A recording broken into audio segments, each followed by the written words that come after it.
చాలామంది మిత్రులు మెసేజ్లు పెడతా ఉంటుంటారు, లేకపోతే అడుగుతూ ఉంటుంటారు ఎవరు గెలవబోతున్నారని. చాలా క్లియర్, ఎవరికి ఎక్కువ ఓట్లు పడితే వాళ్ళే గెలుస్తారు.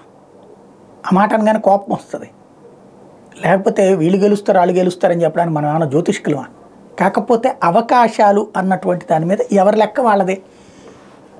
వెరీ సింపుల్ లాజిక్ ఏంటంటే, జనం డిసైడ్ అయిపోయారు, పబ్లిక్ డిసైడ్ అయిపోయారు.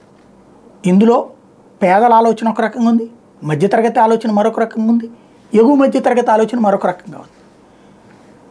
సంక్షేమ పథకాలు కావాలనుకునే వాళ్ళ ఆలోచన ఒక రకంగా ఉంది, ఆ పథకాలు జగన్ ఇస్తాడా అనేవాళ్ళు ఉన్నారు, చంద్రబాబు ఇస్తాడు అనేవాళ్ళు ఉన్నారు. అట్లాగే పొత్తు ద్వారా ప్రయోజనం పొత్తు కాబట్టి మనం ఓట్లు వేయాలనుకునే వాళ్ళు ఉన్నారు, పొత్తు వద్దంటే పొత్తుకు నచ్చక ఓట్లు వేయని అనుకునే వాళ్ళు ఉన్నారు. కాబట్టి ఇంకొకటి, ఇంకా టైం ఏం లేదు, ఎలక్షన్ మూడ్లోకి వచ్చేసారు జనం, ఎవరికాళ్ళు డిసైడ్ చేసుకున్నారు. ఈ 43 రోజులలో మోటార్లు మారతారని నేను అనుకోవట్లా. ఏది వైసీపీకి వేయాలనుకున్న వాళ్ళు వైసీపీకే, తెలుగుదేశం కూటమికి వేయాలనుకున్న వాళ్ళు తెలుగుదేశం కూటమికే సిద్ధంగా ఉన్నారు.